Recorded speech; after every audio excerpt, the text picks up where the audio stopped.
आज की कहानी शुरू होती है उत्तर प्रदेश के एक छोटे से गांव से।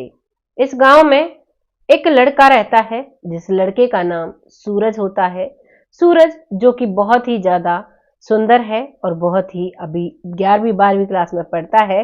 वो शादी के लिए एक रिश्तेदारी में जाता है और वहां पर जब जाता है तो वहां पर एक लड़की जिसका नाम होता है सपना, उससे वो मिल जाता है। जाकर उससे वो प्यार करने लगता है और उसके साथ वादे हो जाते हैं, कस्में हो जाती हैं कि हम एक दूसरे के बिना नहीं रह सकते।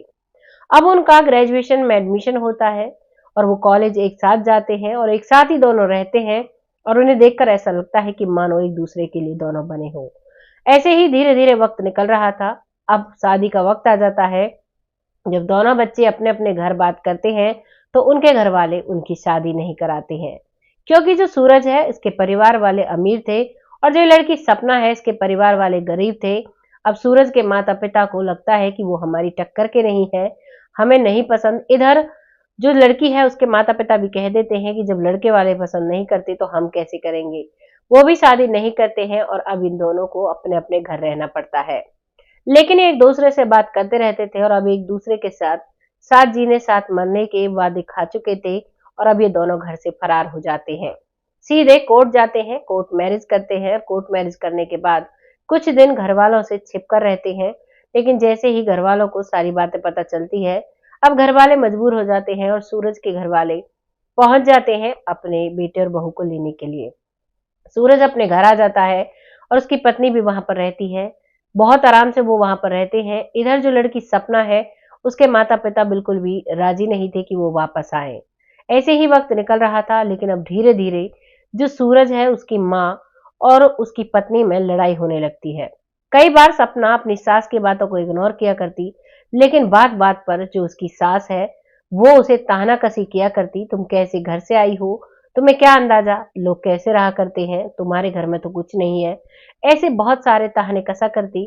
कई बार जब सपना अपने पति से ये बात कहा करती तो सूरज उसको समझा दिया करता और कहा करता माँ है कोई बात नहीं। लेकिन ये सिलसिला ज्यादा दिन नहीं चलता है और अब जो सपना है उसकी बात उसकी अपनी माँ से होने लगती है और अब ये सारी बातें वो अपनी माँ से करने लगती है। माँ उसकी बात बात पर उसे भड़काती है और कहती है कि तुम अपने मायके आ जाइयो, तुम्हारे मायके वाले कहीं मर नहीं गए हैं, तुम यहाँ पर रहो और मस्ती से रहो, कोई दिक्कत नहीं है। लेकिन सपना अभी टिकी रहती है अपने ससुराल में। सूरज जब भी कोई बात होती इधर अपनी पत्नी को समझाता, इधर अपनी माँ को समझाता। लेकिन एक दिन कुछ ऐसा होता है कि लड़ाई जो है वो हद से ज्यादा बढ़ जाती है और सपना के मायके वाले सपना को लेने आ जाते हैं और सपना अपने मायके वालों के साथ चली जाती है। लेकिन जैसे ही सपना अपने मायके वालों के साथ मायके जाती है, अब उसके बाद सूरज अपने घर पर अकेला रह जाता है। अब वो बिल्कुल गुमसुम सा रहने लगता है। वो किसी से भी बात नहीं करता है, पागलों जैसी हरकत करने लगता है। तो उसकी माँ अब समझ जाती है। वो अपने सारे स्वाभिमान को नीचे डालती है और अपनी बहू को लेने चली जाती है उससे माफी मांगने के लिए। लेकिन उसके जो ससुराल वाले हैं, लड़का सूरज जो है उसके ससुराल वाले अब उसकी पत्नी सपना को नहीं भेजते हैं। यहाँ तक कि उसकी माँ से उसकी पत्नी सपना को मिलने भी नहीं दिया जाता है और जो लड़की की सास है वो लड़की से बिना मिले वहां से वापस आ जाती है। लड़की के माता पिता उसे धुतकार कर भगा देते हैं, क्योंकि अब से पहले जब एक फंक्शन हुआ था तो वहां पर लड़की और लड़के दोनों के माता पिता थे वहां पर। तो लड़के के माता पिता अमीर थे तो उन्होंने लड़की के माता पिता की बेइज्जती की थी। उस बेइज्जती का बदला वो माँ बाप अब ले रहे थे। उस लड़की को अलग कर दिया था। अब जैसे ही माँ घर पर जाती है, सूरज कहता है कि माँ सपना नहीं आई। तो वो माँ कहती है कि बेटा मैंने पूरी कोशिश कर ली, लेकिन सपना से मुझे मिलने ही नहीं दिया गया। जैसे ही वो शब्द सुनता है तो अब उसके होश उड़ जाते हैं और वो सब सुध बुध खो बैठता है। और बस जो उसने सपना को अपनी जो पेपर देने जाती थी उसके लिए एक स्कूटी दिलाई थी, क्योंकि उसने पढ़ाई शादी के बाद छोड़ी नहीं थी। सूरज ने छोड़ दी थी, लेकिन सपना अपनी पढ़ाई प्रॉपर किया करती थी। वो कॉलेज भी जाती थी, टेस्ट भी दिया करती थी और उसको सूरज ने एक नई चमचमाती स्कूटी दिलाई थी। अब सपना माता पिता के साथ चली जाती है और अपनी स्कूटी को नहीं लेकर जाती है। वो स्कूटी सूरज के पास रह जाती है और अब सूरज उस स्कूटी को दिन में 3-3 बार साफ किया करता और सबसे कहा करता मेरी सपना आ रही है, वही लेकर जाएगी ये स्कूटी, और उसको किसी को भी हाथ लगाने नहीं देता था। उस स्कूटी के जो टायर थे उनकी हवा निकल चुकी थी और बिल्कुल उसकी जर्जर हालत हो चुकी थी। 4 साल से वो आंगन में ही खड़ी हुई थी। उसे वो किसी को भी हाथ लगाने नहीं देता था। दिन में 4-5 बार उस पर कपड़ा मारा करता और जो भी आता उससे कहता कि मेरी सपना कॉलेज जाएगी, मेरी सपना टेस्ट देने जाएगी, इससे दूर रहो। एक दिन जब वो ऐसा ही कर रहा था तो एक मनोज नाम का लड़का, जिसकी दिली इच्छा थी कि वो उस गांव घूमे, और जब वो अपने कॉलेज दिल्ली में पढ़ रहा था तो वो अपने पिता से बार बार कहता है कि बाबूजी मुझे अपने गांव जाना है। लेकिन उसके बाबूजी कहते हैं कि बेटा, हमारा गांव एमपी में था और वहां से हम अपना गांव का जो घर है उसे बेच चुके हैं, हमारा गांव में कुछ भी नहीं है। लेकिन तभी उसके कॉलेज में एक और लड़का एडमिशन लेता है, और वो जो लड़का एडमिशन लेता है वो उसी गांव का होता है। वो गांव की सी लैंग्वेज बोलता है और अब मनोज का वो बहुत अच्छा दोस्त बन जाता है।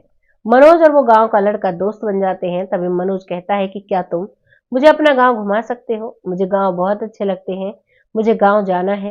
तभी वो दोस्त कहता है कि बिल्कुल, अब की बार जब छुट्टियां पड़ेंगी तो तुम मेरे साथ चलना, मैं तुम्हें गांव का अच्छे से टूर कराऊंगा। और जब छुट्टियां पड़ती हैं तो वो दोनों जब आते हैं, रास्ते में जैसे ही मनोज इस सूरज को देखता है, जो सूरज अपनी स्कूटी पर बार बार कपड़ा मार रहा था और बड़बड़ा रहा था, तब वो ये सारी हकीकत उनसे जानता है।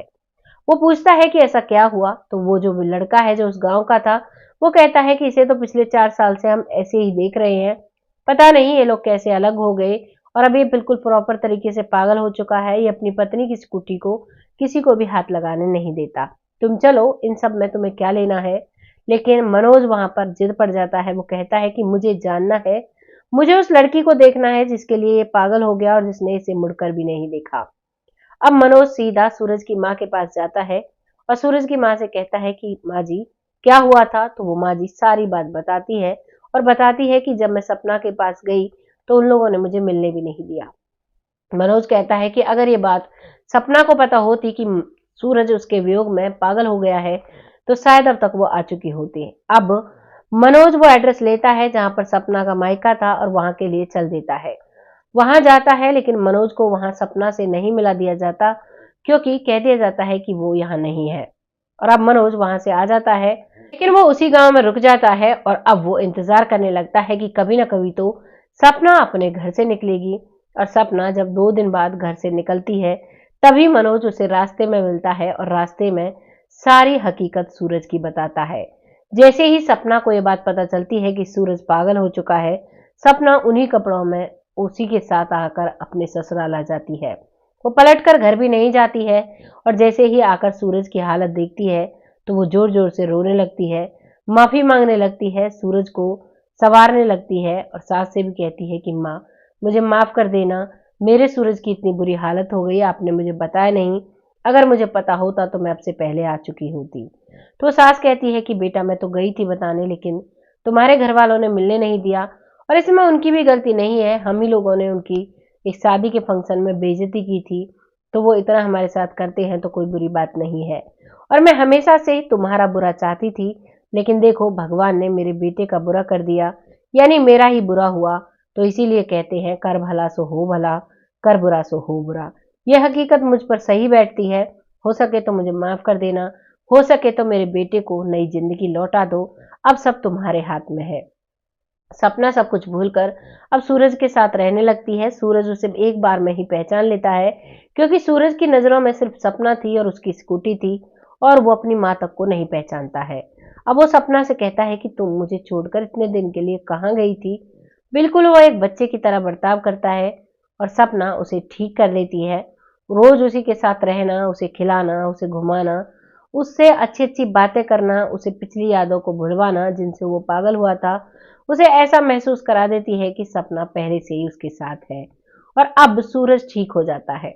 इधर सूरज ठीक होता है, इधर जो लड़की के सूरज के माता पिता हैं, वो भी अपनी गलती सुधारना चाहते हैं और वो लड़की के मायके वालों से माफी मांगते हैं और उनको बिना सपना को बुलाए अपने घर पर बुला लेते हैं। जब सपना अपने माता पिता को अपने पास देखती है तो वो बहुत खुश हो जाती है और वो कहती है कि आपने इनको क्यों बुलाया, क्योंकि मन ही मन तो वो खुश होती है, लेकिन अपनी सास से मना करती है, कहती है इनकी वजह से ही मेरे सूरज की ये हालत हुई थी।